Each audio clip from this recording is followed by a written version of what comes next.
Bienvenidos ya sean todos. Ya vengo, ma.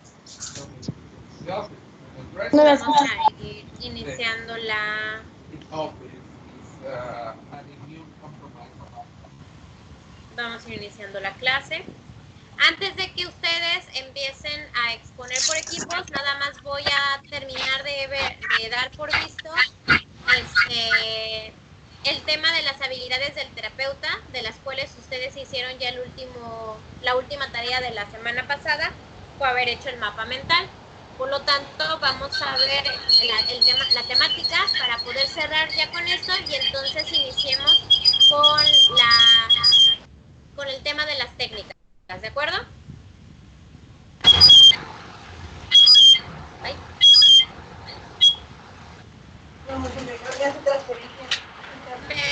¿Logran ver la pantalla? Sí. Perfecto. Muy bien. Bueno, pues iniciamos con las habilidades del terapeuta. Dentro de las habilidades del terapeuta tiene que ver los elementos o las pautas necesarias que con las cuales debe de contar el psicoterapeuta para poder atender a un paciente. Sobre todo vamos a hablar de habilidades tanto emocionales como habilidades operacionales, puesto que puede ser un terapeuta que tenga muy buen conocimiento de técnicas, pero a lo mejor la parte del manejo emocional o relacional con el paciente es en donde tiene sus debilidades. Y pues voy a pedir, a ver, ¿está Rodolfo por ahí? Sí. Ok. Ayúdame con la lectura de las habilidades de interés personal con las que debe de contar una persona que quisiera dedicarse a la parte de ser psicoterapeuta. ¿Qué habilidades de interés personal debe de tener?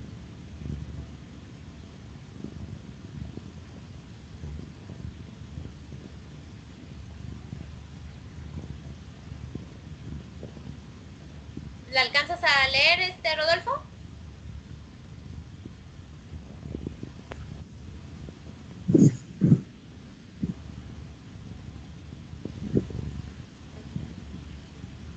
Bueno. ¿Sí me escucha, no?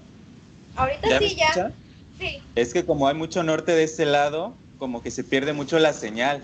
Ay. Ok. Habilidades de interés personal. De acuerdo con Comier,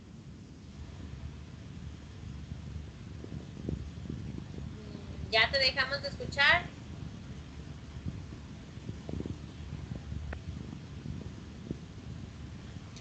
es necesario.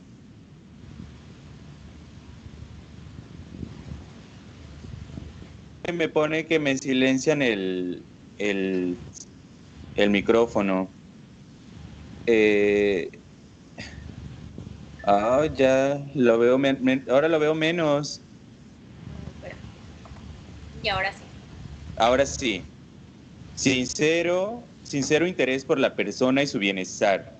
Aceptación de estilos diferentes de vida como aspectos positivos que se pueden desarrollar. Autoconocimiento de nuestras habilidades y limitaciones. Autorregulación para evitar interferencias para el tratamiento. Buen ajuste psicológico general.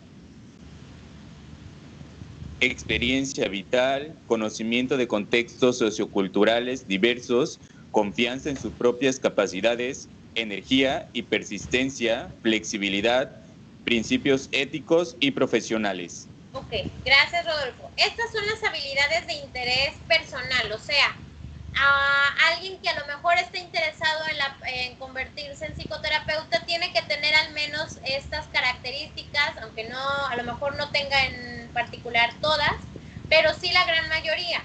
Sobre todo algunas como la autorregulación, la flexibilidad mental en la cuestión de lograr entender que existen otros puntos de vista diferentes a los personales y este apartado de los principios éticos y profesionales. porque desgraciadamente bueno, sí podemos decir desgraciadamente, pero más bien voy a decir peligrosamente, el área de la psicoterapia puede llegar a ser peligrosa, o cómo lo puedo decir, no peligrosa, sino que tentadora. ¿Por qué? Cuando trabajamos la parte de la psicoterapia, tenemos a una persona que está vulnerable, una persona que está con algún tipo de necesidad. Y existen personas, desgraciadamente ahí sí, que se logran aprovechar de esas situaciones, y tenemos incluso casos en los que las personas dedicadas a la psicoterapia pueden llegar a abusar de ese poder, de esa autoridad dentro del margen psicoterapéutico. Y pues hasta tenemos ciertos casos en donde es que se enamoraron de su paciente, o empiezan a tener algún tipo de intimidad más allá de la relación paciente-terapeuta. ¿Se acuerdan en el video que vimos la semana antepasada de esta chica que dijo que estaba enamorada de su terapeuta? Tenemos ahí un terapeuta que tiene fuertes principios, tanto éticos como profesionales, que supo cómo responder hacia la situación, cómo poder manejar el caso. En cambio, hay personas que no tienen ese tipo de características profesionales y éticas, y se pueden llegar a aprovechar de la situación. Por lo tanto, es muy importante que esta característica la tenga cualquier persona que se quiera dedicar al área de la salud o psicoterapia, porque hay muchas tentaciones, muchos momentos de debilidad y de prueba, sobre todo trabajando con personas con un tipo de necesidad emocional. Bueno, ¿hay alguna duda de estas habilidades de interés personal? Nada más, entonces, los que sí debería de ser de cajón, por así decirlo, serían los principios éticos y profesionales, y la autorregulación. Uno de los importantes. Todos son importantes, Ajá. pero ahora sí que va dependiendo también de la perspectiva personal. Algo que aunque sea el último, el de principios éticos y profesionales, para mí sería el primerito, porque teniendo ello, lo demás lo puedo ir desarrollando todavía con el tiempo. Entre ellos la experiencia vital, tener un buen ajuste psicológico, pues lo haces yendo a terapia uno mismo, confianza en sus propias capacidades. Pero dentro de estos, creo que el más importante que debe tener la persona son los principios éticos y profesionales, porque teniendo eso es la base para poder desarrollar todo lo demás de tus capacidades. Pero ahí va a depender mucho de la perspectiva personal de profesional. ¿Alguna duda o otra pregunta? Ok, entonces pasamos al siguiente punto. Andrés, ¿logras leer?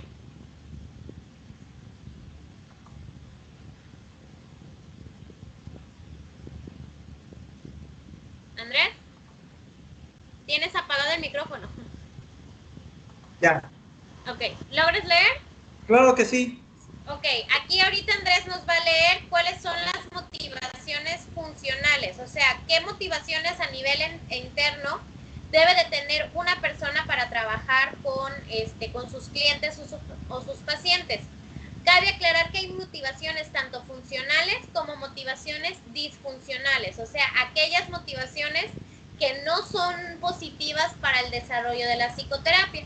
Pero primero vamos a ver cuáles son las que sí son positivas para el desarrollo de la psicoterapia. Adelante, Andrés. Motivaciones funcionales. Interés natural por la gente y curiosidad sobre sí mismo y los demás. Capacidad de escuchar e interés por ello. Capacidad de conversar e interés en ello. Empatía y comprensión. Conocimiento y aceptación de las propias emociones positivas y negativas. Capacidad de introspección. Capacidad de negación de las gratificaciones personales, las cuales hay que supeditar a las del cliente. Tolerancia a la ambigüedad, es decir, capacidad para soportar lo desconocido, las respuestas parciales y las respuestas incompletas. Paciencia y cariño hacia los demás y aceptación de las personas tal como son. Tolerancia a la intimidad profunda. Satisfacción por tener poder e influencia sobre otras personas, pero sin caer en el abuso ni en la sensación de omnipotencia. Capacidad de tomarse las cosas, ahí ya no lo veo. De tomarse las cosas con humor. Con humor, ok. Ok. Aquí en esta situación nos está diciendo precisamente el autor que existen ciertas situaciones a nivel personal de motivación al momento de estudiar una carrera, en este caso la parte de la psicoterapia. Esas son motivaciones funcionales porque nos permiten un adecuado desarrollo de nuestras capacidades a nivel profesional.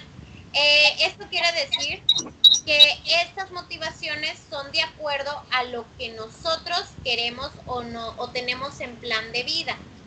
Aquí tiene que decir el interés natural por la gente no es caer en el chisme, como muchas veces hasta lo he visto en memes y en situaciones de broma, que ¿por qué decidiste ser psicólogo? No, pues porque me encanta el chisme. Ok, no, ese interés natural por la gente y la curiosidad de sí mismos y los demás no es en sí el chisme, sino la comprensión por la conducta humana y por las emociones de los demás.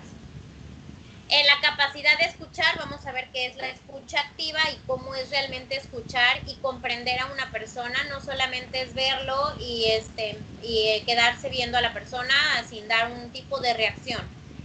Aquí hay otro punto importante, lo de la capacidad de negación de las gratificaciones personales. ¿Qué entienden de eso de la capacidad de negación de las gratificaciones personales? Puede ser que realmente lo haga como por o sea, a pesar de que nosotros podríamos o cobramos por nuestro trabajo, no sea esa la motivación principal, la de conseguir reconocimiento o dinero, sino que sea un interés genuino por apoyar a la persona. Al menos así yo lo entiendo. Ok, sí tienen parte esa esencia. ¿Alguien más que me pueda decir a qué se refiere la capacidad de las negaciones de la gratificación personal? Sí, por ejemplo, en muchas ocasiones llega el paciente, el cliente, como se le quiera decir, y podemos decir, bueno, la terapia para que me dé una consulta más, le voy a cobrar más tiempo, porque necesito más dinero para X o para Y. Entonces la terapia, en lugar de hacerla que la puedo hacer en 10 consultas, en 8, en 9, 12, le doy un alargamiento porque tengo necesidades económicas o intereses monetarios que me van a hacer obtener dinero de este paciente. Me imagino que a eso se refiere. Ok, así es, como lo decía también tu compañera, viene siendo la parte de desinterés más allá de la cuestión personal, ok. Sí, obviamente a lo mejor no voy a regalar mi trabajo, pero voy a dar lo justo. No voy a dar ni más ni menos de lo que realmente se necesita, porque hay que tener claro que en esta profesión lo importante es el apoyo hacia el paciente o hacia el cliente para que logre salir de la problemática. Y la última parte que también es importante recalcar es la tolerancia a la ambigüedad y la tolerancia a la intimidad profunda. ¿Qué es eso de la tolerancia a la ambigüedad y la tolerancia a la intimidad profunda?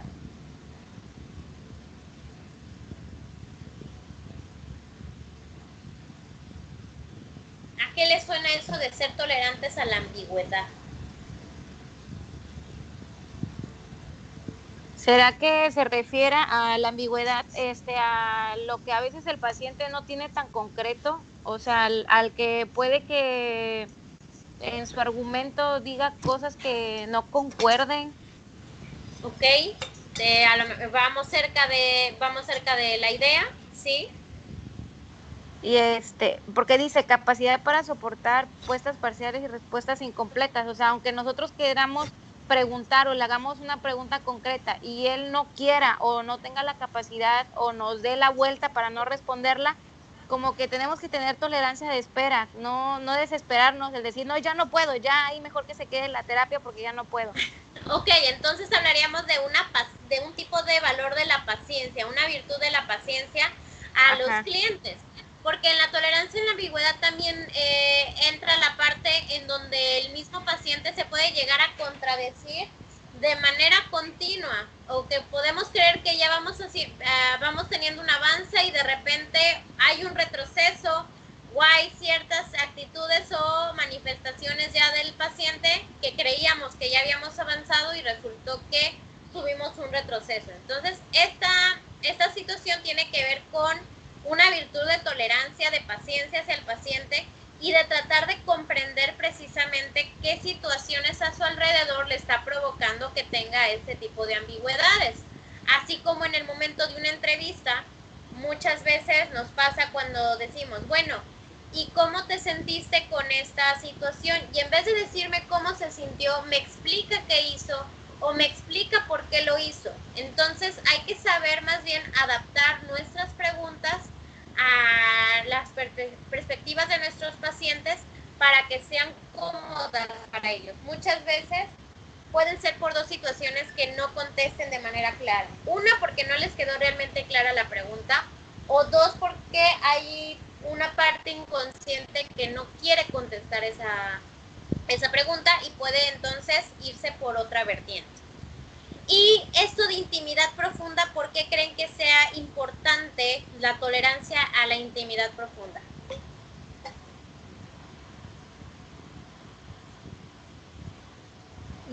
Puede ser hacer referencia a lo que nos puede compartir el paciente que sea demasiado de él muy personal y que quizás a nosotros no, quizás por nuestros valores éticos o morales no nos parece, pero el hecho de que él nos esté compartiendo es una señal de que pues está en confianza con nosotros y por lo tanto nosotros tenemos que ser recíprocos con esa confianza al no juzgar o ni emitir así que juicios de valor con respecto a lo que nos está diciendo.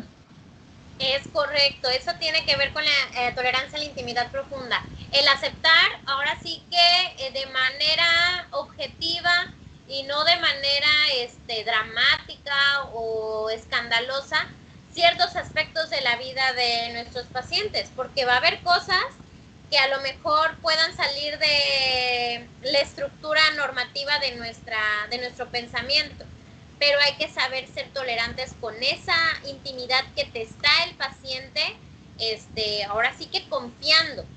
Muchas veces el paciente puede estarse sintiendo culpable de esas situaciones y si todavía te lo está logrando expresar y uno muestra una intolerancia hacia esas situaciones, pues vamos a hacer que en vez de que haga una buena relación entre el paciente y confianza, el paciente se puede cerrar e incluso abandonar la terapia. Ok, ahora, así como tenemos motivaciones funcionales, pues también tenemos motivaciones de tipo disfuncional. Diana, ¿tú alcanzas a leer?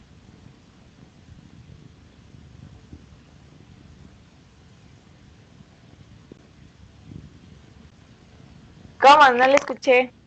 Que si tú alcanzas a leer.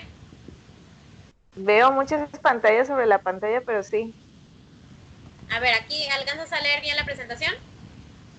Sí. Ok. Entonces, dime cuáles son las motivaciones al contrario, que no son propicias para la psicoterapia. Deseo de comprender mejor a sí mismo y superar los propios problemas personales. Si estos no se han resuelto cuando se empieza a ejercer, pueden interferir con el desarrollo de la terapia. Deseo de ayudar a otros a superar los problemas no superados en la propia vida. Deseo de superar la sensación de soledad mediante el contacto con otras personas, los clientes, en un marco estructurado y seguro. Deseo de abuso de poder que lleva a no respetar la autonomía de los pacientes. Necesidad desmesurada de dar amor o sentirse amado.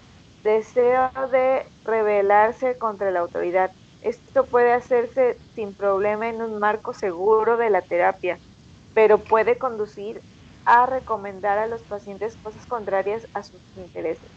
Ok, aquí estamos hablando de las cuestiones a nivel personal, motivacional, que pueden ser al contrario, no satisfactorias para el trabajo en la psicoterapia. ¿Por qué?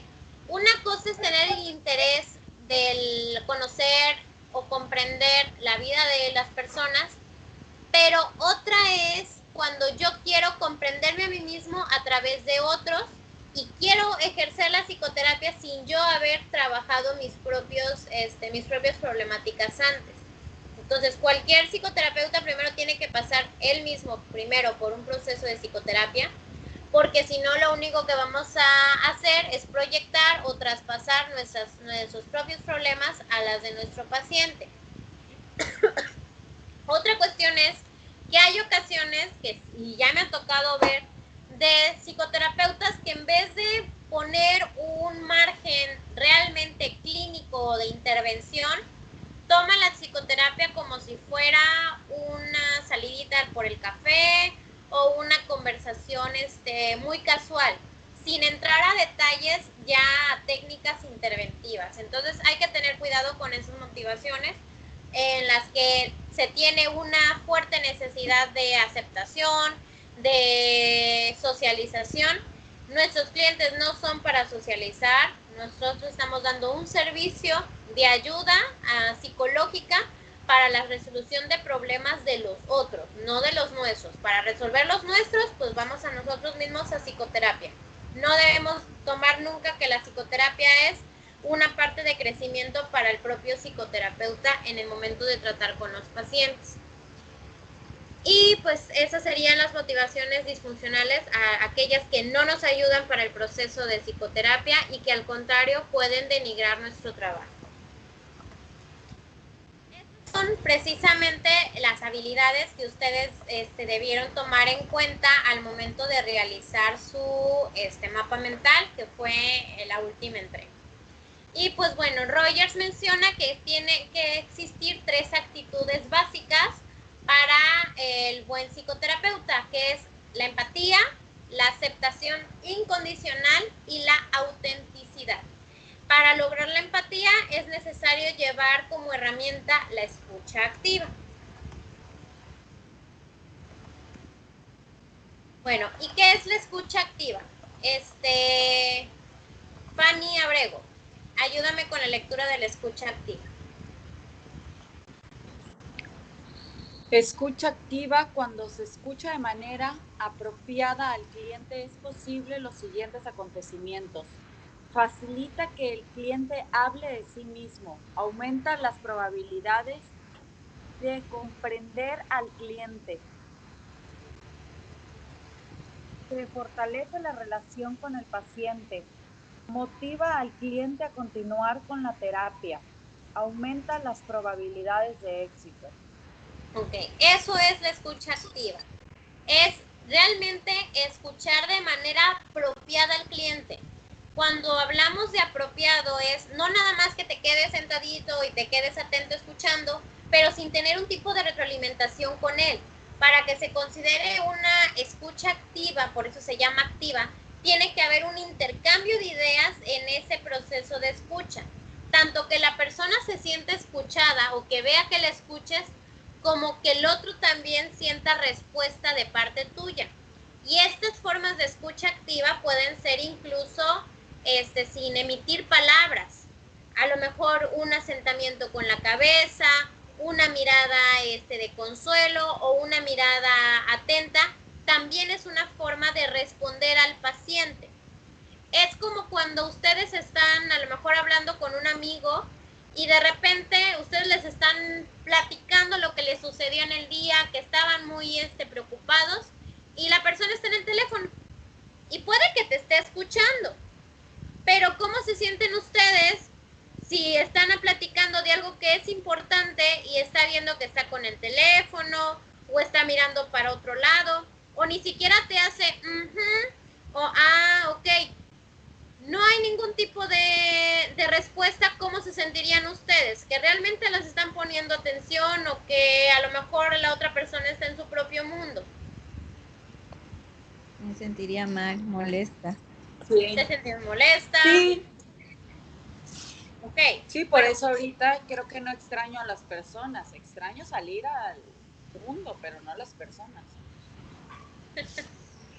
Bueno, pues imagínense, si ustedes a nivel social se sienten enojados o frustrados porque a lo mejor su amigo no los está pelando en una conversación, ahora imagínense en una situación en la que tú estás pagando porque te estén escuchando para poder solucionar una problemática y no te sientes escuchado. Pues, ¿qué va a pasar? Lo único que va a pasar es que el cliente se puede frustrar, abandonar la terapia y nunca solucionar su problemática. Ahora, ¿qué se necesita para que suceda una escucha activa? Jenny, ayúdame con esta parte de los elementos de la escucha activa. La escucha activa implica 3 actividades centrales. La primera, recibir el mensaje. Se deben prestar atención a diversos elementos de comunicación del cliente, comunicación verbal y no verbal, así como las actitudes presentes en la entrevista y el proceso clínico. La segunda actividad central, procesar los datos. Seleccionar lo que es importante y significativo para el paciente. En esta actividad hay que ser cuidadosos en no dar interpretaciones proyectivas de contratransferencia, puesto que podemos tener el mensaje de manera errónea. Y la tercera, emitir una respuesta. Las respuestas no deben ser necesariamente verbales. Es posible dar respuestas con el lenguaje corporal, ya que en algunas ocasiones intervenir verbalmente fuera del tiempo adecuado se vuelve improductivo o inutiliza el mensaje que está dando el cliente. Ok, aquí estamos hablando de qué actividades tenemos que hacer para que se genere una escucha activa. Y el primer momento es recibir el mensaje. Para poderlo recibir tenemos que estar en silencio. Y cuando hablamos de silencio no necesariamente me refiero al silencio físico, o sea, de que no digamos ni pío, sino un silencio interno.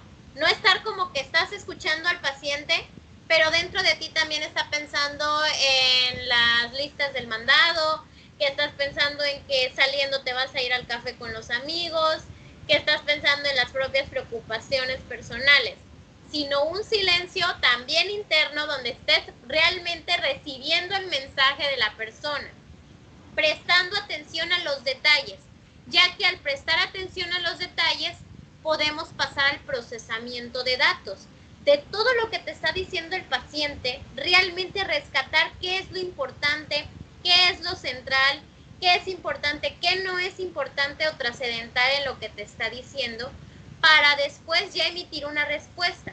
Esta respuesta, como lo está mencionando aquí, no necesariamente tiene que ser verbal, hablado. Puede ser un gesto, una mirada, un cambio de posición, hasta un ok, dime más, así es. Ese tipo de respuestas da una sensación de calma también al paciente de que sí se está sintiendo escuchado. ¿Por qué? Hay ocasiones en las que puede pasar que el terapeuta realmente está escuchando a la persona, pero se le olvida dar un tipo de respuesta al cliente. Es decir, a lo mejor sí está escuchando, pero el cliente está esperando que le diga algo, que se mueva, que reaccione, y puede ser que el cliente se sienta no escuchado, poco atendido, aunque sí lo esté haciendo. Por lo tanto, tenemos que tener cuidado en qué momento damos una respuesta verbal y en qué momento damos una respuesta de tipo no verbal, de acuerdo a una previsualización del estilo de nuestro cliente. Hay clientes que se sienten muy intimidados o poco cómodos con el silencio absoluto. O sea, mínimo necesitan un ok, sí, mira qué interesante. Hay otros que al contrario, no les gusta ser interrumpidos en el momento en el que están hablando, por lo tanto, también con ellos hay que emitir un tipo de respuesta, pero puede ser gestual, puede ser en el movimiento. Hablar mucho tampoco es redituable o tampoco es muy conveniente, sobre todo cuando son las primeras sesiones con el paciente, ya que necesitamos recolectar la mayor cantidad de información antes de comenzar a aplicar algún tipo de técnica ya interventiva. ¿Hay alguna duda hasta estos momentos de la escucha activa?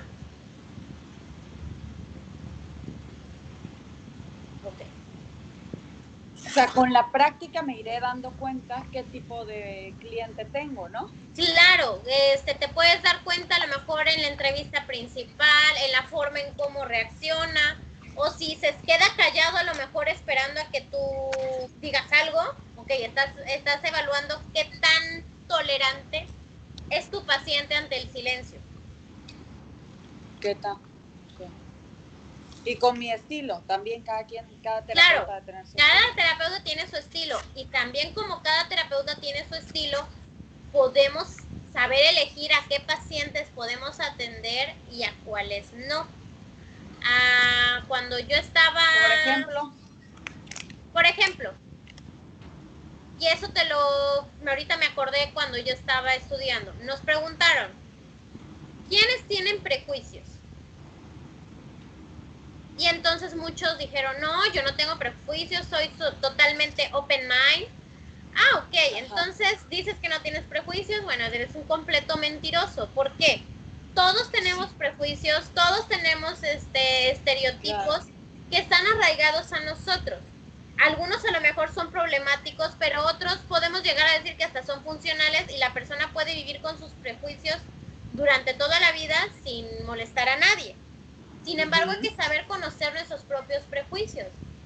Así como hay el prejuicio de los que a lo mejor, voy a poner el ejemplo, son intolerantes al aborto, pues también es el prejuicio de ser intolerante a ser provida. Porque imagínate que tú eres un ateo de hueso colorado y te llega tu paciente que es lo contrario, todo un creyente de hueso colorado. Si no sabes manejar ese prejuicio, pues lo mejor es que no atiendas a ese cliente. Porque si no, puede llegar un punto en donde tú vas a ser, en vez de terapeuta, pues vas a querer ser guía de su vida e inculcarle tus propios principios. Y así como lo digo con el que es ateo, a lo mejor con el que es creyente de hueso colorado y le llega un cliente que es ateo de hueso colorado. ¿Lo puede llegar a atender? Sí, mientras sepa cuidar y manejar y reconocer sus prejuicios. Cuando realmente tú digas, es que eso yo no lo puedo tratar, está bien, se vale. Preferible decir, yo no acepto este tipo de casos, a que eches a perder vidas. Así como hay sería personas... bueno como hacerse una pregunta, ¿qué tipo de cosas me provocan? Y claro, que ya las he trabajado en terapia y simplemente no. Así es. Ejemplo, está como una maestra que yo tuve que de plano dijo, es que yo niños no atiendo. Y yo no a los niños no lo atiendo no porque a lo mejor no tenga la capacidad, sino que emocionalmente no está preparada para confrontar los problemas de los niños porque le duele mucho. O sea, de plano dice, es que me duele tanto las problemáticas que tiene un niño que de plano yo no lo puedo atender. Sí, a mí, niños para terapia no, pero niños para cuestiones educativas, sí. Es trabajar con maestros, sí, pero en consultorio yo definitivamente a eso no. Bueno, pues así como tú puedes ser sincera en decir, es que este plano yo no lo trabajo, así es importante que uno pueda reconocer las limitaciones, que pues no somos dioses, no somos seres perfectos, no por eso vamos a poder atender a toda la gente. Preferible atendernos y especificarnos a un área y ser chingones en esa área para ayudar a esa clasificación de las personas, a decir que abarcamos todo y no avanzar nada. Okay. Eso nos ayuda precisamente para tener una escucha activa poderosa y generar realmente una empatía sincera con nuestro cliente. Y ahorita vamos a hablar la parte de la empatía. Gracias. ¿No? ¿De qué? Ahora, así como tenemos claro qué es la escucha activa, podemos llegar a tener obstáculos para poder realizar una escucha activa apropiada. Vero, ¿andas por ahí? Sí, aquí estoy. Ok, ¿logras leer la pantalla? Sí, nada más. Sí. Sí puedo. Ok, entonces, ¿cuáles son los obstáculos que podemos tener al momento de querer realizar una escucha activa? Ok, y no tener interés en el cliente ni su problemática, prejuicios, enfrentar respuestas emocionales ante las conductas del paciente, distracciones por problemas personales, interrumpir de manera innecesaria al cliente, no respetar los temas que son de importancia para el cliente, formular hipótesis de manera precipitada, dar sugerencias de forma prematura, variables ambientales. Ok. Aquí están precisamente algunos elementos que ya hablamos hace rato de qué dificultades o qué obstáculos podemos tener al momento de realizar una escucha activa apropiada. Ya sea por nuestros propios prejuicios, por cuestiones a nivel emocional que no podemos entender. A lo mejor a alguien le haga ruido la violencia y te llega un paciente que dice que goza del sadomasoquismo. Y a lo mejor eso a ti te pone nervioso, te pone asustado, eso se nota. Por lo tanto, hay que saber dar ciertas respuestas emocionales que ayuden a que el paciente se sienta cómodo. Ahora, puede haber cosas que sean fuera de nuestro control, como son las variables ambientales. Digamos que estamos en plena sesión y afuera hay una construcción a todo lo que da y estamos escuchando ruidos, los camiones pasando, el vecino está en plena fiesta y tiene la música a todo volumen, o a lo mejor hace demasiado calor que no estamos poniendo atención y nada más estamos pensando en el calor que hace. Todas esas son variables ambientales que tenemos que cuidar para que no afecten en nuestra escucha activa. Ahora, la escucha activa tiene un propósito. ¿Cuál es el propósito de la escucha activa? Generar la empatía entre paciente y terapeuta. Ahora, ¿a qué vamos a llamar la empatía? Fanny Cerón.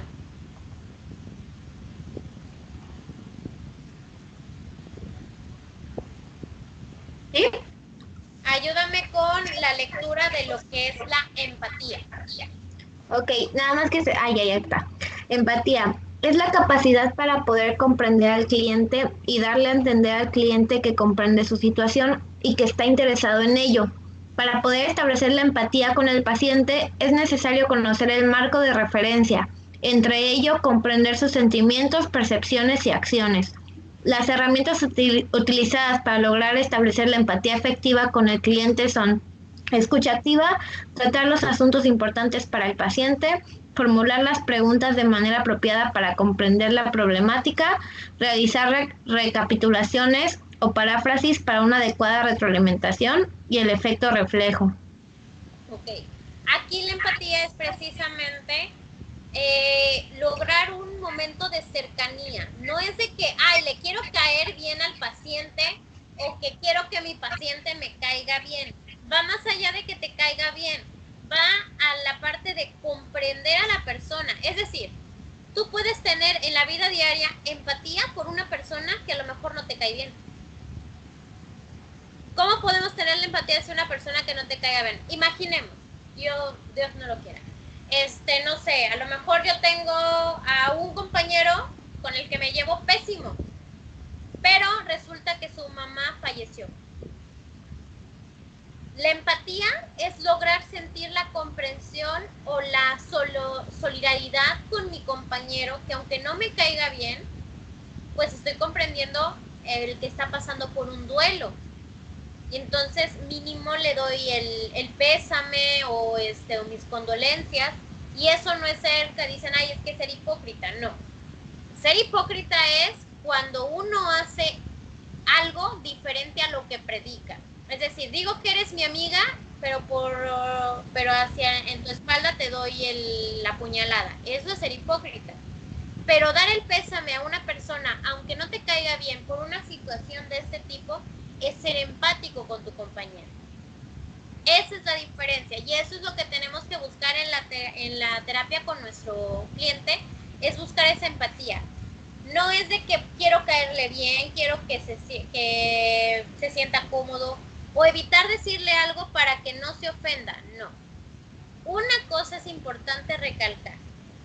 Tu paciente no es tu cuate, no va a ser tu mejor amigo, ni estamos buscando caerle bien. Estamos buscando comprender su situación para poder ayudarlo a que se dé cuenta de su problemática y logre superarla. Por lo tanto, la empatía es que el paciente se sienta cómodo contigo al momento de expresarte los problemas que está presentando y que lo ayudes a lograrlo resolver y superar. Pero para lograr esa empatía, también el paciente se debe de sentir que realmente lo estás comprendiendo, no nada más porque le estés haciendo un gesto con la mirada, ya con eso te comprende. Tienes que realizar ciertas acciones para que el paciente logre sentir la empatía contigo.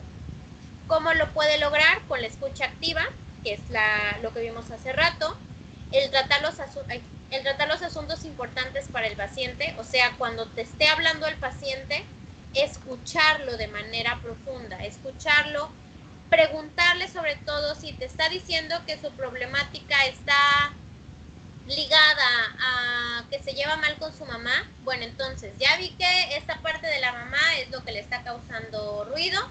Me dedico a preguntarle de la mamá o de la relación con la mamá para que vea que realmente me está importando esa situación y que quiero tratar de comprenderla.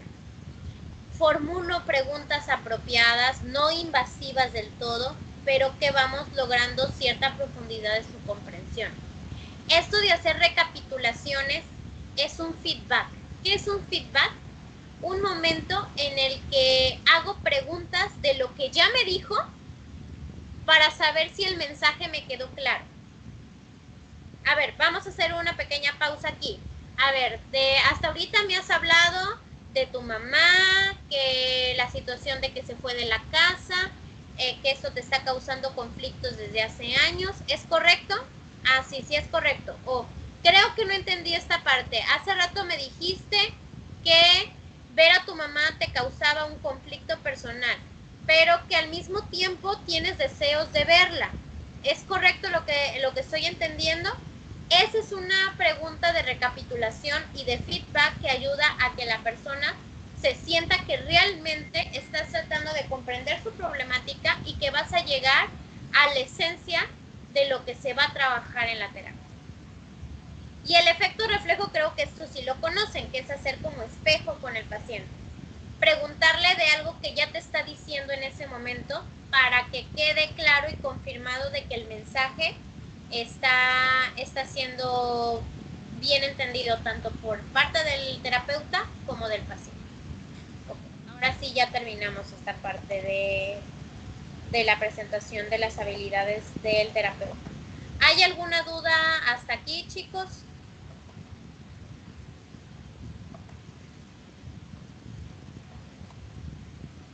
No, todo bien. Entonces voy a buscar.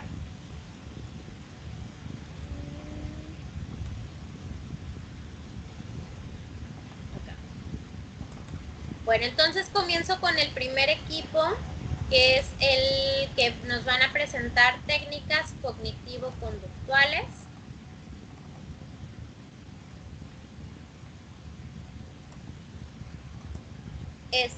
¿Cómo se llamaba su archivo, chicos? ¿Terapia? 10 técnicas. 10 técnicas. Aquí está.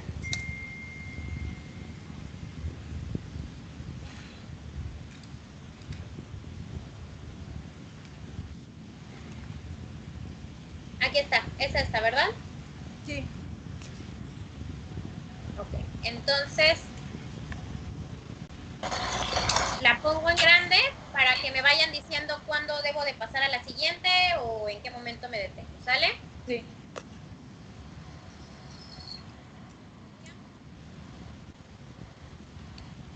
Bueno. ¿Usted nos dice, ya comenzamos? Sí, sí, ya. Ok. Pues buenas tardes. Nosotros vamos a hablar de las técnicas de terapias cognitivo-conductual. El equipo está formado por Stephanie Ábrego, Cintia, Gaby y su servidor. En sí, Nosotros en terapia nos damos cuenta que es una terapia que se lleva a cabo muy constantemente. Es más, es una de las terapias más concurridas para el ámbito profesional. La siguiente, por favor. Claro. Listo.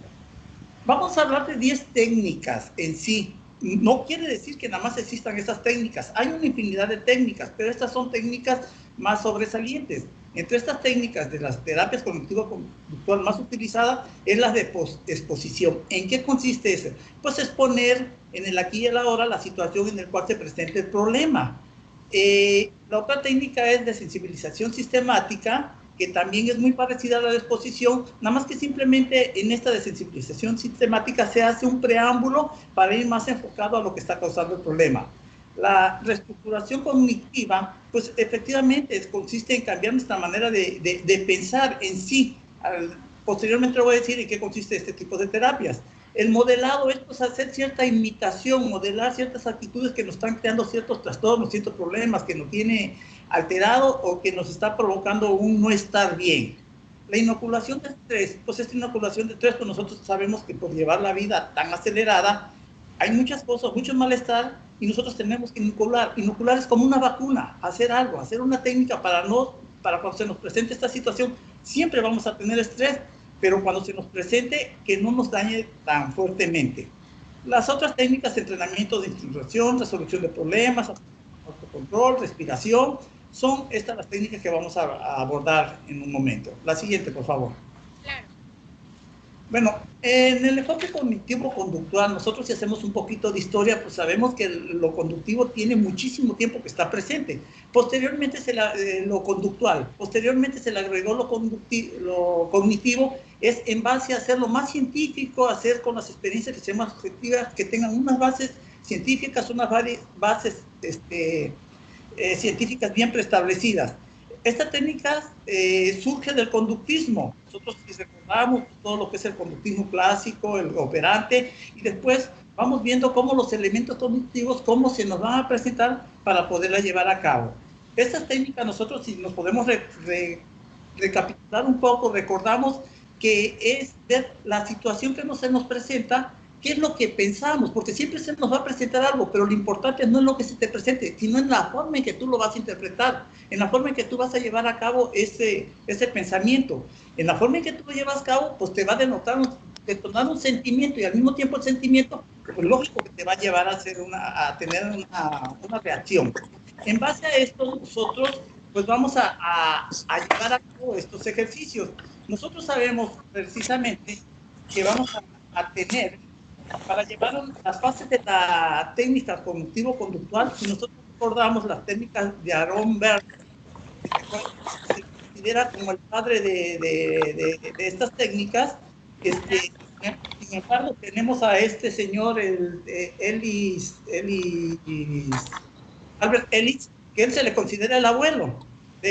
Albert Ellis, de los años 60 para acá, se ha enfocado mucho en esas técnicas. La técnica es simple. La única diferencia que hay entre estos dos conceptos, uno anterior y otro posterior, es que uno se enfrascaba más sobre la disección cognitiva y el otro se enfrascaba más sobre lo que es la causa, el momento, la situación que llegó, o sea, el pensamiento automático. O sea, nosotros cuando algo viene un suceso, enseguida viene un pensamiento automático. Ese pensamiento nosotros lo interpretamos, ¿no? Y en esto es lo que se basaba Arnold Bell, en el pensamiento más automático, más que la estructura que nosotros teníamos ya con anterioridad. Ok, la siguiente, por favor. Claro. Para llevar a cabo, la siguiente. Para llevar a cabo esta técnica, nosotros nos vamos a enfocar, primeramente, vamos a hacer una evaluación. ¿En qué consiste la evaluación? Pues te llega el paciente, tú te vas a dar cuenta qué es lo que tiene, qué es el problema, de dónde viene, qué es lo que le hace y en qué momento le está afectando este problema. Es una evaluación, no es una historia clínica sencilla, sino es el saber escuchar, la escucha activa que tiene el paciente para poder interpretar, para que uno haga una hipótesis de qué es lo que presente el paciente. En esta hipótesis nosotros ya nos vamos a dar cuenta qué terapia seguir, que sería el segundo paso de las fases que lleva esta técnica, que es la terapia que vas a llevar a cabo.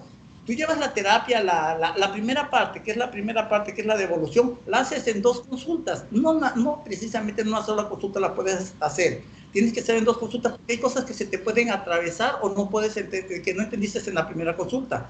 Ya en la fase de la terapia, pues ya tú tomas la decisión, dependiendo del caso, dependiendo de lo que tiene el paciente, cómo la vas a llevar a cabo, si la llevas en 5, 6, 7, 8. Es una terapia breve realmente, es una terapia que no tienes por qué eternizarla, debe de ser breve. Pero es muy importante, tienes que llevar un seguimiento. Tú ya hiciste tu terapia y todo, cognitivo-conductual, pero tienes que dar un seguimiento posterior para que esto quede como un aprendizaje y para que cuando se le presente esta situación no sea nada más algo conductual, sino que sea funcional y que tenga la manera de dar resolución cuando se le vuelva a presentar esta situación. Muy bien. Bueno, dentro de estas técnicas vamos a hablar de las técnicas de exposición. Esta técnica es muy importante. Esta técnica de exposición tú la puedes hacer de diferentes maneras. ¿Cómo? La puedes hacer de manera presencial, o la puedes hacer de una manera guiada, o puedes meter el problema en ese momento, llevarlo poco a poco, y puedes hacerlo también ahorita como está la tecnología, de manera virtual. De manera presencial, ¿cómo lo vamos a hacer? ¿Cuándo se utiliza esta técnica? Pues en caso de fobias, de trastornos de ansiedad, control de impulsos, se puede utilizar precisamente esta técnica.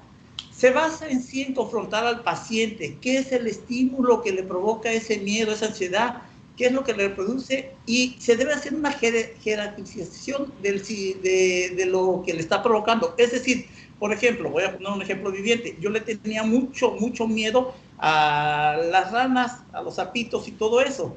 Entonces, me voy haciendo mi lista como terapeuta, qué es lo más importante, que me causa más daño. Pues a mí no me causa tanto horror verla en una fotografía o que me platiquen de ella como tenerla en la mano o como verla en la calle. Entonces, poco a poco en la terapia vas exponiendo al paciente para que le vayas dando solución a esta terapia. Esta técnica de exposición puede aplicarse de diferentes maneras, como anteriormente dije. Puede ser en vivo o puede ser imaginaria. Es decir, tú sientas al paciente, lo relajas. Ahorita menciono que es importante otras de estas técnicas que se deben llevar a cabo. Lo relajas y le vas diciendo, imagínate que alguien llega, estás en una reunión y por ahí pasa una ranita lejos de ti. Dime qué es lo que sientes en este momento. Ya lo tienes relajado, en una técnica de relajación. Entonces, en ese momento la paciente dice, no, pues mandas una escala de grado de estrés o de grado de ansiedad que te produce. Del 1 al 10, ¿qué tanto te produce? No, pues me produce 7. Bueno, pues date cuenta que está pasando la ranita, que no se está haciendo nada. Ahí poco a poco le vas poniendo hasta que diga, bueno, ya al finalizar las terapias casi, le vas diciendo que si la tienes en tu mano, imagínate que te la ponen en tu mano, es un animalito que no te va a causar daño, que no te va a hacer nada. El grado de estrés que estás manejando, al principio tú te vas a dar cuenta que el estrés es menos, pero ya después va a ser más. Entonces vas a hacer esa exposición. Entonces, de esa técnica, la que sigue, por favor, te vas a ayudar de otras de seguimientos, de sensibilización sistemática. Indiscutiblemente, relajas al paciente, lo relajas, lo pones, puedes hacerla vivencial o lo puedes hacer, como dije anteriormente, mediante este seguimiento. La diferencia entre esta técnica de sensibilización sistemática y la de exposición es que previamente al paciente tú hiciste una estructura. Para eso hiciste la segunda consulta, en el cual tú vas a hacer la terapia que vas a llevar a cabo, segunda o tercera consulta, y ya tienes cómo la vas a llevar a cabo. Buscas reducir la ansiedad de esta, evitando que la situación, el estímulo que tiene, no se vuelva a presentar. Se me viene a la mente esta de sensibilización sistemática. Por ejemplo, estoy muy estresado por el examen, entonces voy al médico, al psicólogo, y digo, fíjese que yo me estreso porque voy a presentar el examen. Entonces el médico relajación. Andrés, ¿puedes repetir ahí? Porque no sé si te moviste tú o qué pasó, porque se empezó a escuchar cortado con problemas de frecuencia. Ok, en esta de sensibilización sistemática, te digo que la puedo llevar a cabo también de manera presencial, y es una técnica que se parece mucho a la de exposición. Es una técnica similar, es igual, esta técnica, por decirlo así, me causa mucho estrés, un ejemplo, ¿no? Me causa mucho estrés los exámenes, entonces voy con el terapeuta, después de que me relajó y todo eso, me dice, bueno, figúrate aquí ahora que dentro de que estás estudiando, dentro de 4 días vas a presentar anatomía, por decirlo así, dime del 1 a 10, Es por un A llenito. ver, otra vez, Andrés, porque se cortan, no sé por qué se escucha como si estuviera así. Entonces, no sé si sea porque escucho ruido de ti o hay alguien más que está escuchando Hay alguien ruido. más con el micrófono, porque yo le escuché que iba por los hielitos. Bueno, estamos hablando de las diferentes técnicas que hay. Ya dije la historia, de dónde viene, cómo se conjuga lo conductual con lo cognitivo, cómo es que nosotros realmente no es tanto la situación, sino la manera en que interpretamos la situación. Ya hablé de la técnica de exposición, di el ejemplo de que me causaba mucho miedo las ranas y por eso cómo fui a terapia y cómo me fueron ayudando mediante esas técnicas de exposición a superar el caso. Ahorita estoy hablando de la siguiente técnica, la desensibilización sistemática. Es cómo vas a ir desensibilizando a tu cliente, lo pones en relajación, después de que relajas. Puse un ejemplo de que, por ejemplo, el examen me causa mucho estrés, mucho nerviosismo. Entonces en terapia me dice el psicólogo, imagínate que dentro de 4 días, hoy estás estudiando, estás haciendo tus resúmenes de anatomía, dentro de 4 días vas a tener tu examen. Del 1 a 10, ¿cómo te sientes? No, pues que me siento estresado, me siento al 7. Bueno, relájate, respira, tu examen va a estar tranquilo, vas a hacer esto, y poco a poco el terapeuta me va a ir desensibilizando de esta situación, hasta que llegue el momento en que me puedo presentar al examen con menos carga de estrés. De eso trata esta técnica. De hecho, la desensibilización sistemática entra dentro de tipo de técnicas de tipo de exposición. Nada más que las de tipo expositiva son de, órale, te aviento el ruedo de manera, desde un principio, sin darte una previa herramienta de relajación. Aquí es, órale, te aviento el ruedo y durante el proceso ya te enseño la técnica de relajación. La desensibilización sistemática es una técnica de tipo expositiva, pero primero te enseña a poder jerarquizar lo que te está generando la ansiedad o el miedo y mediante primero técnicas imaginativas vas practicando cómo reaccionar ante ese miedo o ante esa ansiedad para al final enfrentarte de manera real al objeto o situación que te genera esa ansiedad o esa fobia. Precisamente eso es lo que hace diferente Maestra, la primera de la segunda, la disposición. La disposición te avienta al ruedo y la otra, la desensibilización, te hace una estructura previa. ¿Sí? Exactamente. Eso es lo que marca la diferencia y lo dice la diapositiva. Maestra, tengo una duda. Referente a esa técnica, hacían mención que cognitivo-conductual se adapta un poco más, bueno, se adapta más a los niños. ¿A partir de qué o a partir de los cuántos años se puede aplicar esta técnica? ¿Técnicas cognitivo-conductuales no, la técnica esa de la fobia, ajá. Pues a partir de la edad en la que el niño ya tenga una fobia. Desde el momento en que se está presentando ya como un conducta problema, y en ese momento se puede. Ahora, hay que tener cuidado de lo que hablamos de fobia, porque los niños pueden tener miedo a cosas, pero no necesariamente caiga en una fobia. Por ejemplo, un niño le puede tener miedo a la oscuridad, pero no necesariamente sea una fobia. Una fobia es cuando ya el miedo ejerce un poder inhabilitante, o sea, te paraliza, te congela, te deja fuera del ruedo. En cambio, uno puede tener miedo a algo, pero no por eso te quedas en estado de shock, en estado paralizante. ¿Cuándo se puede aplicar esta técnica? Desde el momento en el que ya se formuló una fobia. Es muy raro que un niño menor de 6 años tenga una fobia, o sea, es rarísimo, tuvo que haber a lo mejor tenido una situación muy traumática como para generarle fobia. Porque hay miedos comunes, el miedo a la oscuridad, el miedo a quedarse solo, el miedo a tener la puerta abierta del closet del cuarto, pero no necesariamente es una fobia. Maestra, ¿y el miedo igual se desvanece por sí solo, desaparece o cómo? se va superando de acuerdo a las situaciones que va viviendo el menor.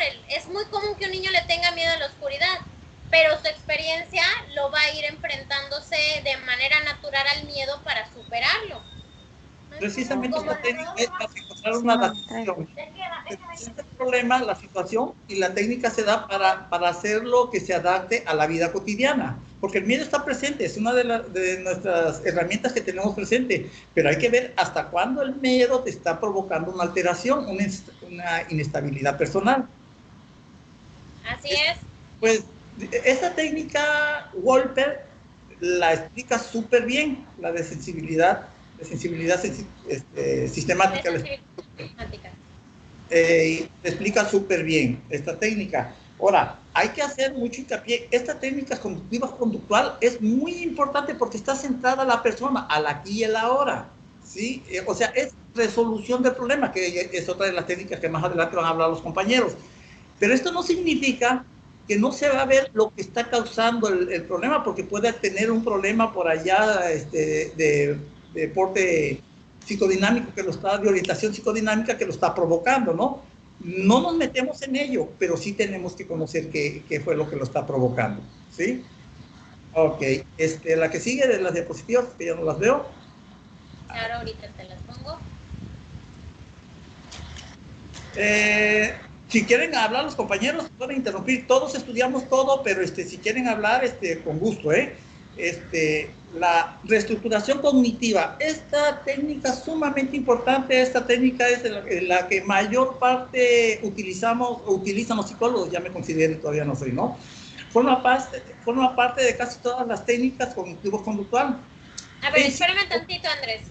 Contigo aparte está Cintia, está y Gaby, ¿no? Son tres personas ustedes. Sí, y sí. Fanny Abrego. Ajá, tiene problemas con el micrófono, okay. Cintia, ¿eh? Sí, ¿ya es Cintia o Gabriela? No sé, una de las dos. Una se le mojó el celular. No, de ahí sigo yo.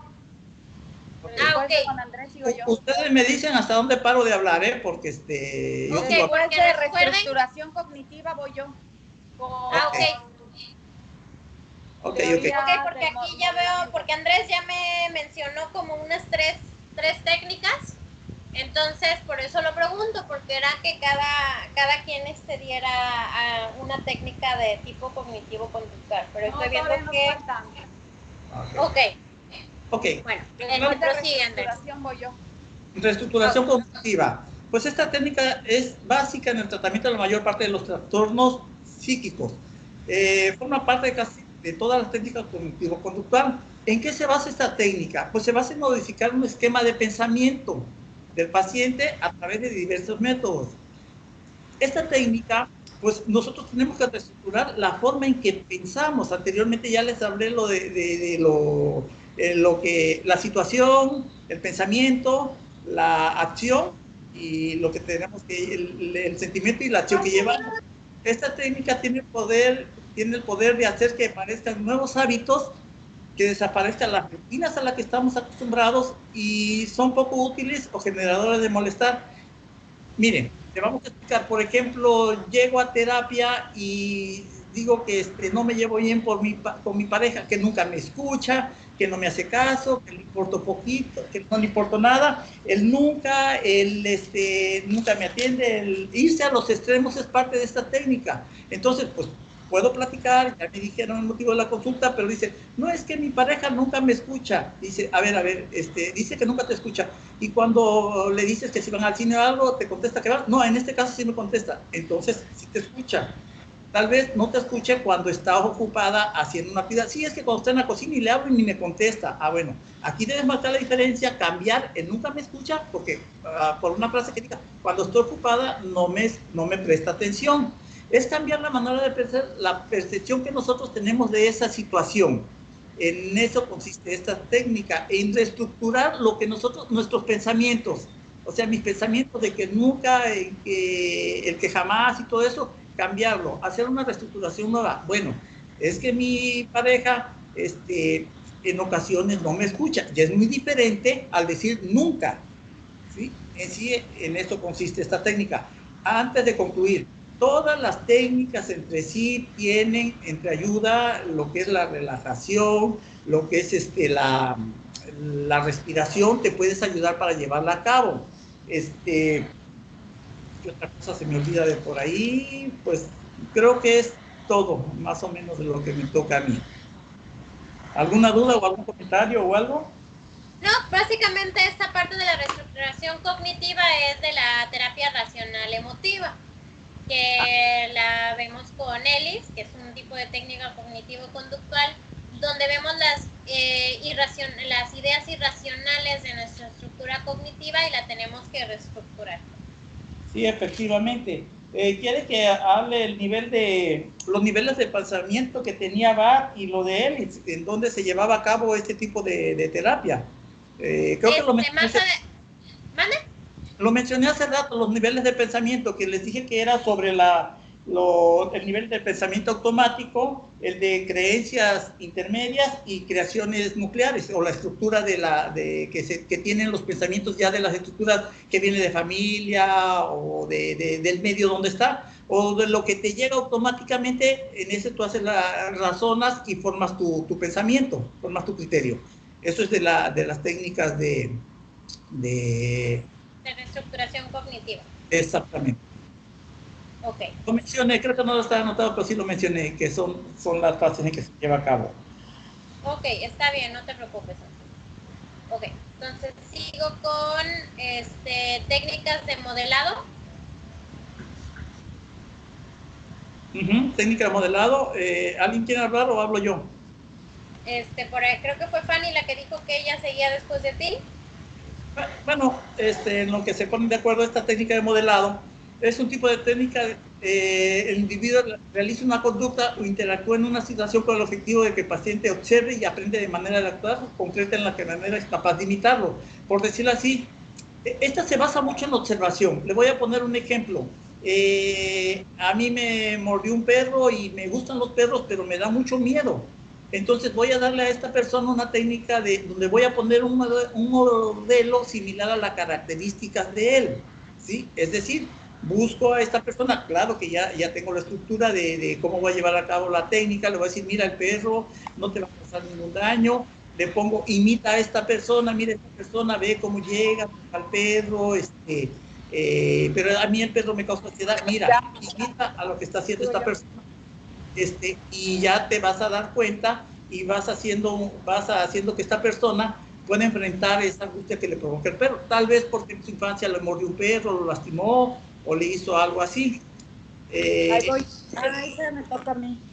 Bueno, adelante entonces ya. Es que como no hablaban. Es que esta cosa... Bueno, dentro de las técnicas de modelado, ¿en qué se quedó, don Andrés? Sí, que es una técnica que es como para hacer una imitación de un modelo a seguir, un prototipo a seguir, para que la persona siga el ejemplo, esté copiando la imagen de esa persona para enfrentar una determinada situación que le causa angustia, estrés o le causa alguna alteración. Yo hablaba del ejemplo de un perro, que si a mí me mordió un perro hace mucho tiempo y le tengo mucho pavor a los perros, mucho miedo, entonces en esta técnica de modelado busco un modelo similar a mis características y que cómo va a interactuar con los perros y me va a enseñar a mí cómo hacerlo para perder ese miedo que le tengo al perro. Fue lo que hablé, nada más. Bueno, también esa técnica se utiliza mucho en el ámbito educativo y se divide en tres.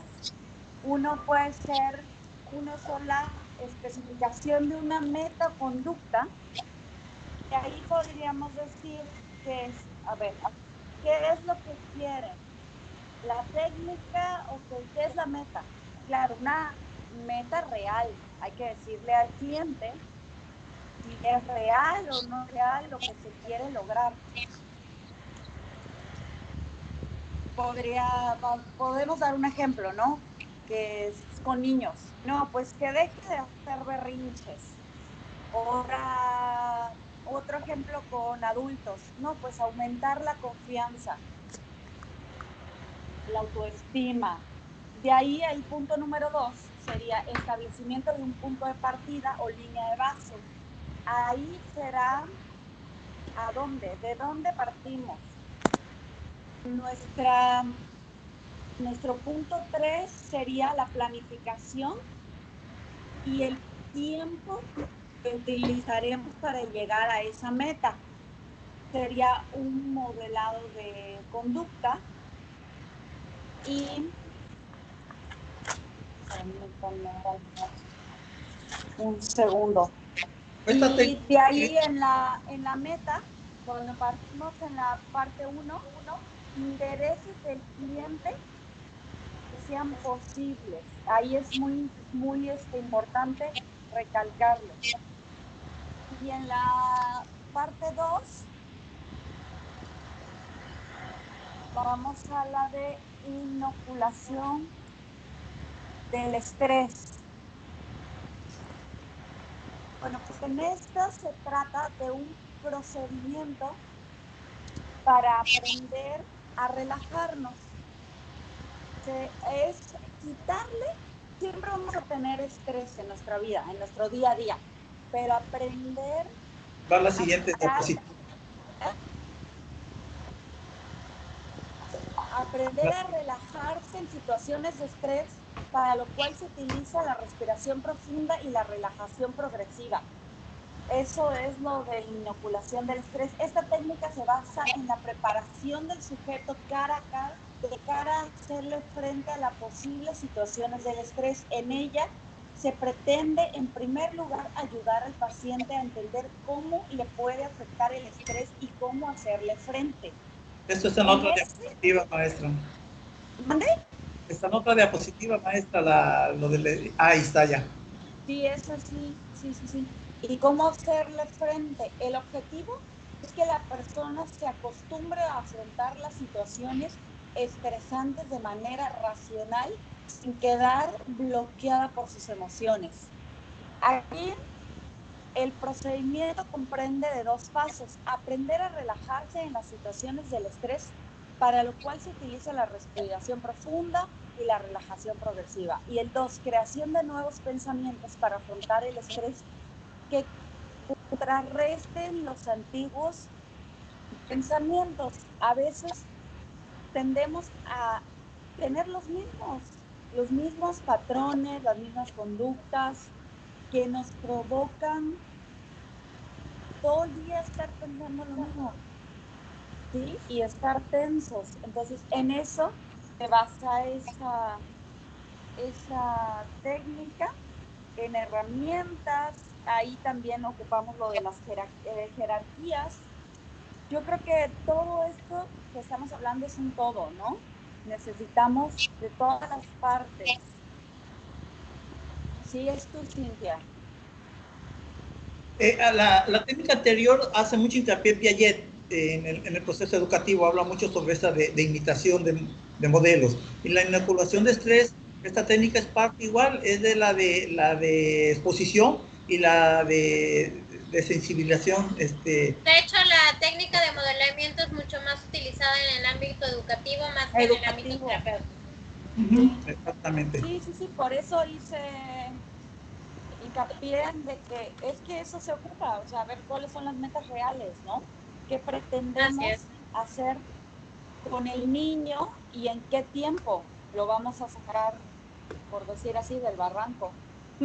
Así es, y de hecho la técnica como tal de modelamiento es mayormente utilizado en el aspecto a nivel de terapia educativa, o sea, no tanto en el aspecto de terapia de tipo clínica.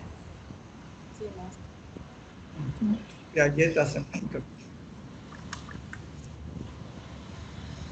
Va Cintia, ¿no?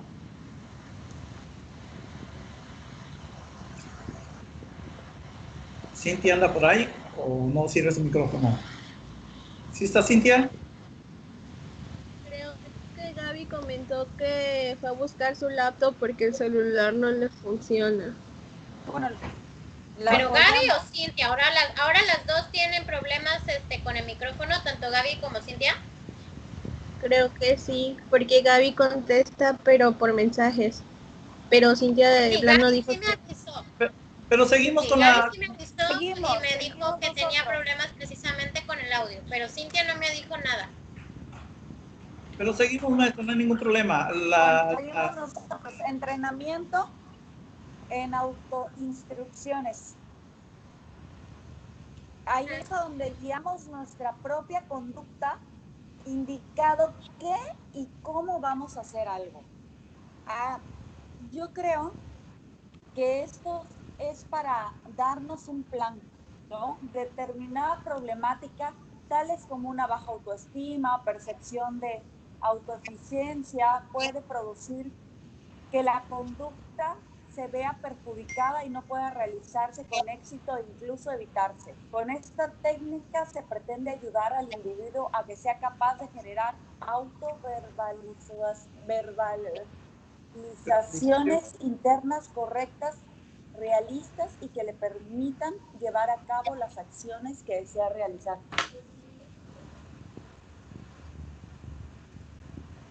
Sí, es decir, ahí se le va a dar ciertas instrucciones, se le da las instrucciones al paciente para que él mismo vaya a llevar a cabo su técnica, él mismo la lleve a cabo para las cosas que se le va presentando en la vida diaria. O el terapeuta lo guía la conducta y qué es lo que va a hacer, y él se le deja de tarea y va a seguir con las instrucciones que se le dio, va a seguir él cuando frente a un problema que se le presente. Situación que vuelva lo que le está causando una alteración, que lo vuelva en una situación ya realista, ¿sí? Que no sea algo que le esté afectando. ¿La que sigue? Okay. En las técnicas de autoinstrucciones generalmente se es utilizado tanto a nivel terapéutico como a nivel también de la terapia educativa. Porque, ¿en qué casos podrían utilizar las técnicas de autoinstrucciones? ¿Cómo en qué casos se imaginan? Pues en el nivel educativo, o sea, se le da la guía a los estudiantes y se deja que ellos mismos resuelvan las cosas. O sea, primero por ejemplo, en las matemáticas, ¿no? Que le causa mucho estrés llevar a cabo sus materias de matemáticas, los números y todo eso. Se le enseña cómo debe de hacer y después se le pone que él, esta situación, cómo pueda resolverle. Se le dan las instrucciones.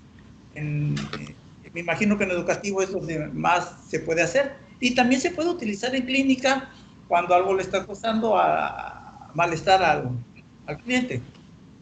Ok, sí, pero ¿cómo funciona? A ver, dame el ejemplo de cómo funciona. No es nada más darle las instrucciones, ¿eh?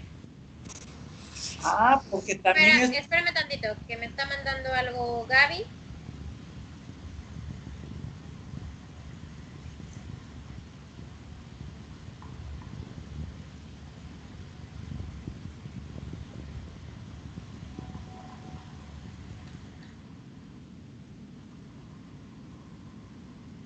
Ok.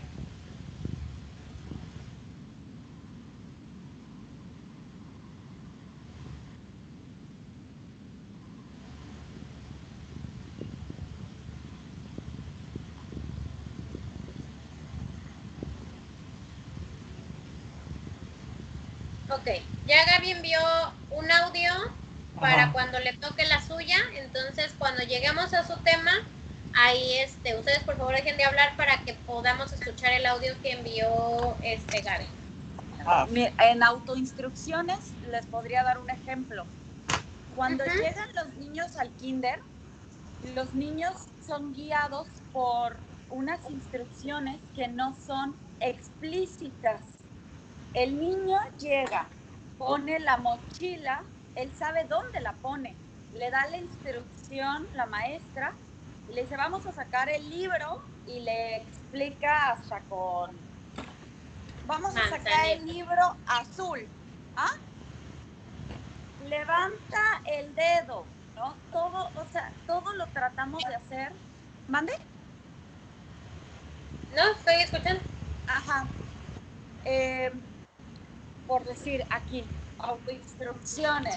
No, ¿qué día es hoy? Hoy es martes, hoy es sábado, un poquito más, te podría decir, didáctico.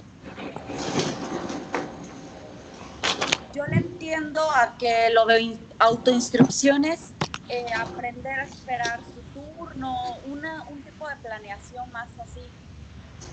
Ok, ahí en la técnica de autoinstrucción generalmente está basado en niños con algún tipo de problema en el aprendizaje o problemas de autorregulación. Las técnicas de autoinstrucción sirven para la autorregulación. ¿Qué es esto? Decirte la instrucción a ti mismo, por eso se llama autoinstrucción. Ya te dieron, ok, una cosa es que nada más tener la instrucción, la serie de instrucciones, y otra que tú mismo te las empieces a decir. Aquí el paciente o el individuo que está teniendo el programa de reeducación tiene que decirse la instrucción, o sea, realmente es decírsela. Ok, ya me desperté, ahora, ¿qué sigue? Tender mi cama, tiendo mi cama. Ya que he seguido de tender mi cama, ahora tengo que irme a lavar los dientes. Voy a lavarme los dientes y hace recapitulación. Tendí mi cama, me lavé los dientes, ahora sigue el saludar a mis papás. Estas se las dan mucho a niños que son, por ejemplo, espectroautistas, a niños con tipo de discapacidad intelectual, a niños con problemas en el aprendizaje o problemas de autorregulación, o sea, que son impulsivos o que tienen déficit de atención con hiperactividad. Las técnicas de autoinstrucción sirven para eso, para autorregularlo, para guiarlo en su conducta y a que tengan hábitos saludables. No sé si con esto que ya hablamos, entre Fanny, Andrés y yo, quedó más claro las técnicas de autoinstrucción. Sí, estas técnicas generalmente en niños de aspecto autista, en DAO, o en niños que llevan en terapia para llevar a casa, que se les da ciertas indicaciones el psicólogo o la maestra, es donde se puede llevar a cabo, donde más se lleva a cabo. Así es. Okay. La que sigue.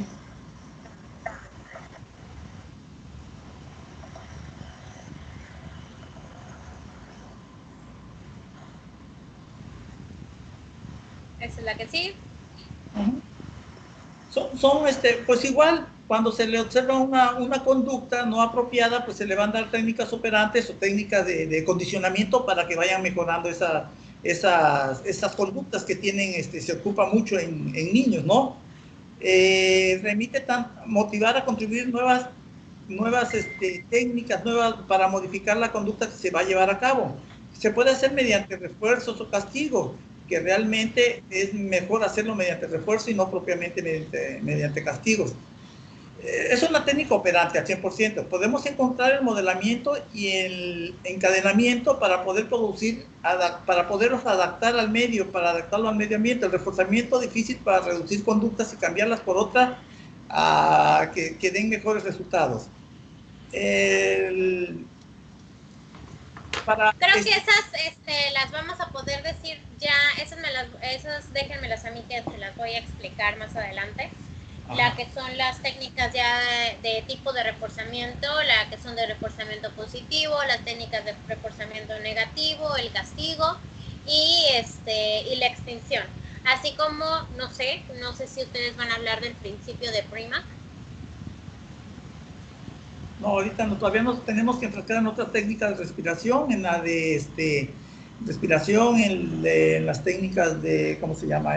De relajación, que se ocupa en todas las técnicas, porque casi siempre se tiene que relajar al paciente y darle indicaciones de cómo debe hacer el tipo de respiración diafragmal, y todo eso. Ajá, sí, pero no, te me estás adelantando porque eso ya le toca a Gaby, que me mandó su audio. Yo pregunté claramente, ¿van a hablar del principio de Prima? No, ahorita no, en esto no. Okay. No. En esto no, o sea, sí lo tienen más adelante o no lo tienen en su presentación, no pasa nada. No lo tenemos en la presentación. Okay. Bueno, en la que sigue ahí viene, creo, nada más mencionándolo. Es que ya no me abrió. ¿Cómo? A ver, la próxima diapositiva, creo que ahí viene. No tiene nada que ver ahí con el principio de Prima. O sea, no tiene nada de malo que me digan que no lo tienen, o sea, no pasa nada. No, es algo que precisamente yo lo voy a explicar en cuanto ustedes terminen de dar su parte de las técnicas cognitivo-conductuales. ¿El principio de qué dijo? Prima, se escribe Premac. Pero no se preocupen, eso lo explico más adelante cuando terminen sus técnicas. O sea, no pasa nada que no lo hayan tenido en su exposición. Bueno, Solamente lo estoy preguntando en dado caso que ustedes lo hubieran retomado, pero no hay ningún, no les afecta en nada esa parte de su calificación, tranquilos. Ok. Entonces, aquí nos pasamos mejor a las técnicas de autocontrol.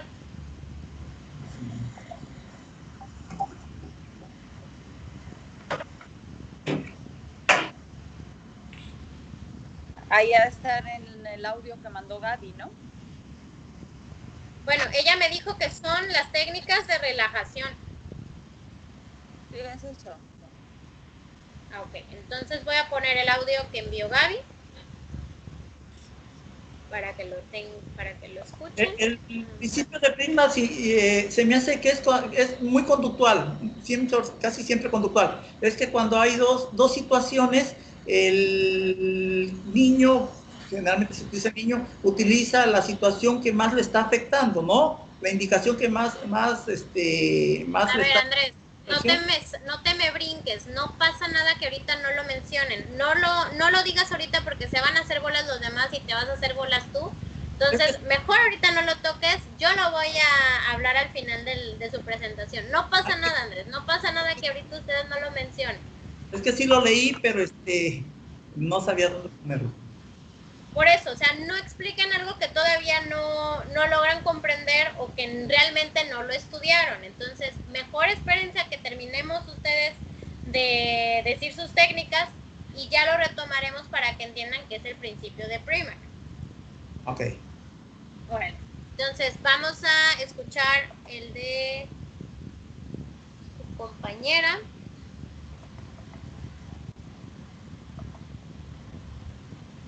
Necesito que me digan si logran escuchar esto. ¿Lo escuchan? A ver, lo voy a volver a reproducir y me dicen si escuchan. ¿Eso lo escuchan? No. Creo que no. A ver, espérame. No. ¿Qué es lo que hace las bombas de chicos artísticos no se encuentran? Eso fue un niño hablando. ¿Quién fue? Es mi hijo, perdón, está comiendo. Ay, no sé, pero se oye divino. ¿Qué hablas? A ver, enseña. A ver. Ok, aquí ya me envió. Aquí está. A ver, escuchen. Las técnicas de ¿Logran escuchar autocontrol eso? son utilizadas. Ya se escucha. Ya se escucha. Ok, entonces apagamos por favor sus micrófonos para que podamos escuchar lo que su compañera Gaby nos envió en audio. Ya que como su micrófono no sirve, entonces lo tuvo que grabar desde otro lugar. Entonces, ponemos atención. Las técnicas de autocontrol son utilizadas para modificar patrones de conductas en la que la impulsividad se ve aplicada. Se debe realizar un entrenamiento que fortalezca las habilidades de autocontrol. Una terapia muy conocida de estos es la de REM. Se basa en el modelo que explica el trastorno depresivo. Es un tratamiento psicológico que proviene de lo cognitivo-conductual y está centrado específicamente en el tratamiento de la depresión.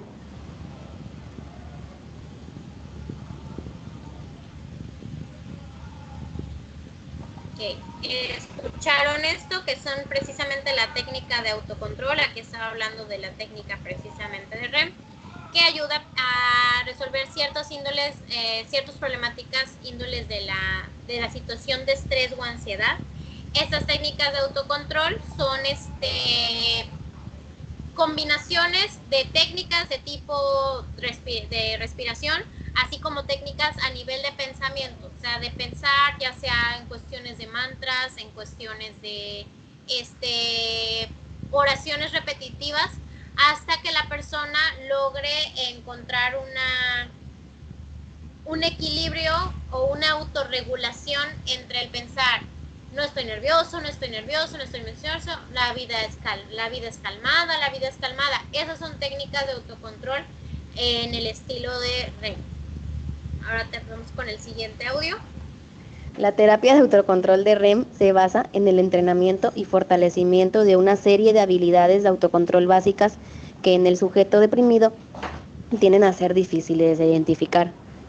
En concreto, la terapia REM considera que las personas controlan su conducta a través de 3 procesos básicos, que es la automonitorización o autoobservación, la autoevaluación y el autorrefuerzo o el castigo, según la autoevaluación llevada a cabo.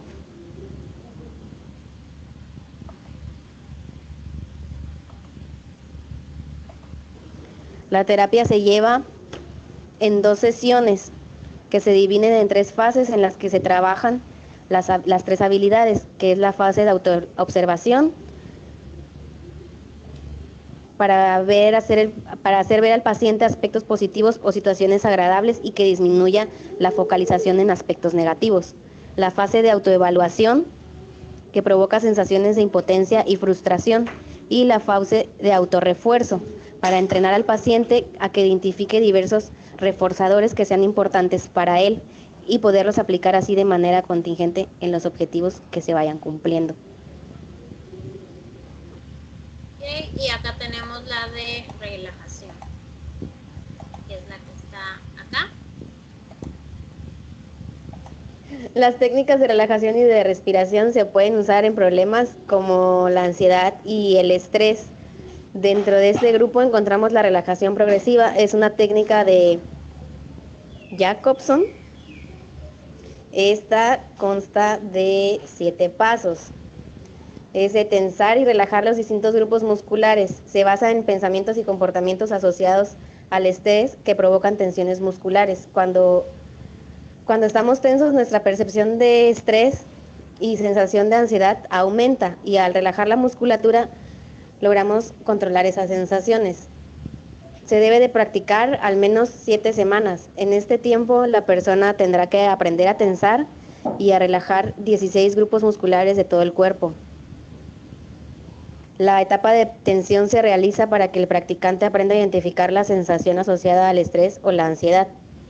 En las primeras semanas debe de haber una práctica diaria de tensar y relajar los 16 grupos musculares que ya se mencionaron.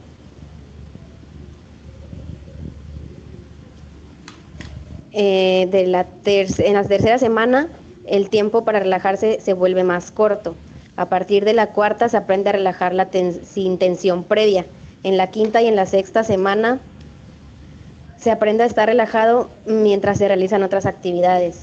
Y ya en la 7ª semana se practica la relajación rápida muchas veces al día en situaciones no estresantes. Se empieza inhalando profundamente y se lleva el aire al abdomen. Al exhalar se deja que el cuerpo empiece a relajarse. El segundo paso es cerrar los puños, apretar los antebrazos, los bíceps y los pectorales, mantener la tensión durante 7 segundos y relajamos el cuerpo. Se empieza a notar cómo los brazos y el pecho se relajan, se arruga la frente y se mantiene así durante 7 segundos. A la vez se va moviendo la cabeza de un lado hacia el otro y se siente relajación en toda esa zona. Se inspira profundamente, se arquea la espalda y se mantiene la postura por 7 segundos. Después se inhala, se saca el aire del abdomen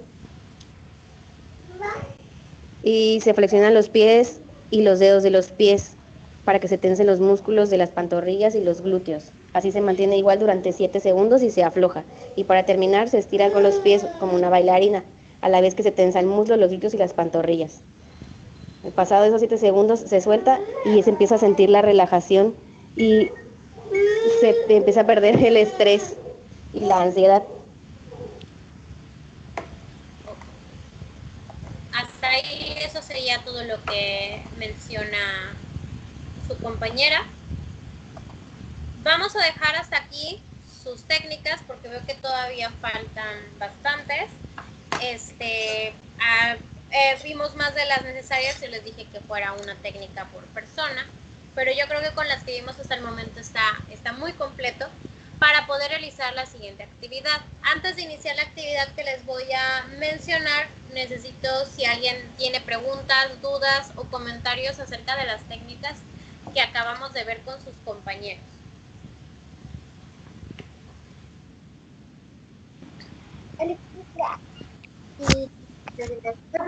Fueron varias y como que me enredé un poquito en ellas.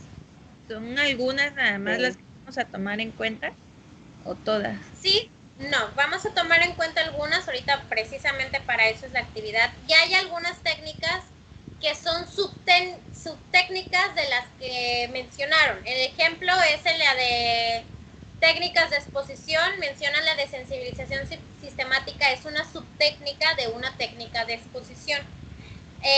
Parte de las que mencionaron son variables de las mismas técnicas cognitivas, como las técnicas de autorregulación. Las técnicas de autoinstrucción sirven como técnicas de autorregulación. O sea, mencionaron varias que son complementarias o son, ahora sí que, ¿cómo les puedo decir? Desgloses,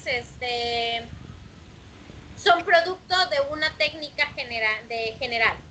Estas técnicas cognitivo-conductuales están basadas sobre todo en problemáticas de tipo conductas disruptivas, conductas de tipo ansioso. ¿Por qué?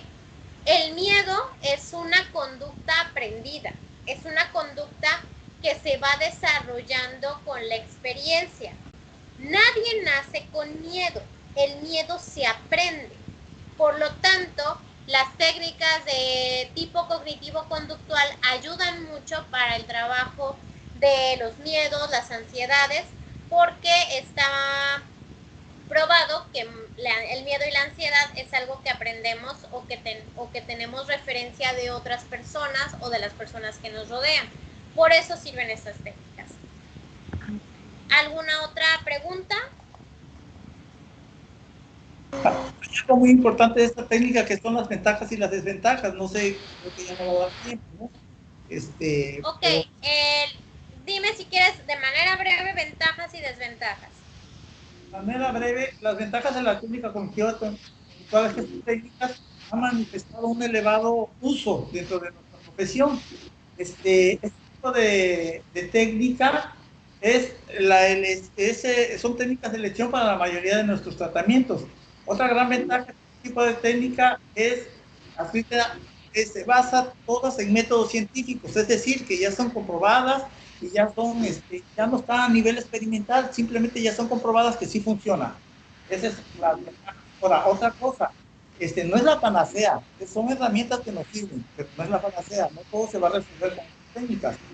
Y las desventajas que se pueden tener es que también tienen muchas limitaciones cuando, por ejemplo, no sabemos bien la técnica, no la sabemos aplicar, tiene muchas limitaciones.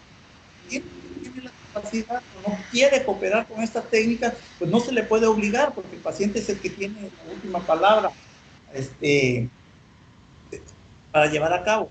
Y además algunos estudios que sí, hay estudios donde hay muchos pacientes que dicen que a ellos no les ha dado resultado y se respeta esos estudios que dicen que no siempre da el resultado las técnicas cognitivo-conductual. Sin embargo, sí son mucho más las ventajas que las desventajas que se tienen de ellas. Más bien en sí, las desventajas es que no se sepan aplicar o que el paciente no quiere cooperar para que se lleven a cabo o que las quieran hacer en unas terapias de 1, 2 o 3 días nada más, porque no, tienen su tiempo y un tiempo mínimo de 12 consultas. Eso es lo que vimos. ¿En un tiempo mínimo de qué? Mínimo de 12 consultas, o sea, no puedes hacerle en 2, 3 consultas nada más todas las técnicas, es toda una terapia cognitivo-conductual. Sí puedes enseñar relajación, sí puedes enseñar respiración en menos consultas, pero una terapia en sí cognitivo-conductual no puede ser 1 o 2 consultas. No, de hecho eso es un tratamiento algo largo y hay veces en las que las sesiones de cognitivo-conductual pueden llegar a durar más de 1 hora. Especialmente si trabajamos con una técnica de sensibilización sistemática o de técnicas expositivas ante el miedo o la ansiedad, son sesiones de más de 1 hora, de incluso hasta 2 o 3 horas, ya que son varios ejercicios que se enseñan, sí, obviamente sin que sea tedioso. Ahora, ya les voy a decir cuál es la actividad que van a realizar durante la semana. De estas técnicas que mencionaron sus compañeros, analícenlas, lean si quieren más de ellas y van a elegir una de estas técnicas que crean que pudieran llegar a utilizar con su caso clínico. Y ya que elijan esa técnica, traten de adaptarla a alguna sesión. Aunque ahorita va a ser hipotético, no quiere decir que esta la van a adaptar. Espérame. ¿Podría volver a repetir la instrucción? Claro. Ahorita vimos unas técnicas de cognitivo-conductuales. Van a leerlas, van a estudiarlas durante la semana, investigar más sobre ellas y van a elegir una nada más que crean que pueden adaptarla a su caso clínico. Es decir, ejemplo, mi paciente tiene un problema de hablar en público y me llamó la atención la técnica de relajación de Jacobson. Ok, creo que esa la puedo llegar a utilizar en mi paciente. Entonces, investigo más sobre la técnica de Jacobson y la voy a introducir a un plan de sesión. Entonces, elegí mi técnica de Jacobson para mi paciente. ¿Cómo la voy a utilizar? Este día le voy a decir a mi paciente, le voy a enseñar la técnica de Jacobson, la vamos a repasar en sesión y entonces poco a poco en situaciones que ya le van en las que tiene esas características de ansiedad cuando va a hablar en público, la tiene que aplicar. Así lo van a hacer ustedes. Pero lo van a poner de la siguiente manera. Esa tarea no la van a poner en tareas, la van a poner en foros. ¿Ya han trabajado foros? Ok. Su opinión o la técnica que eligieron la van a describir en su caso clínico en el foro. Todavía no está abierto el foro, apenas lo voy a abrir. ¿Por qué? No es para que lo hagan ahorita, es para que lo trabajen durante la semana, pero el próximo sábado vamos a compartir la técnica que escogieron para su tipo de caso clínico y ver qué tan eficiente o no es para ustedes o para su caso. Es un ejercicio que les va a ayudar a saber elegir qué actividades realizar con su caso hipotético para el desarrollo de su proyecto interno. ¿Hay alguna duda de lo que acabo de decir?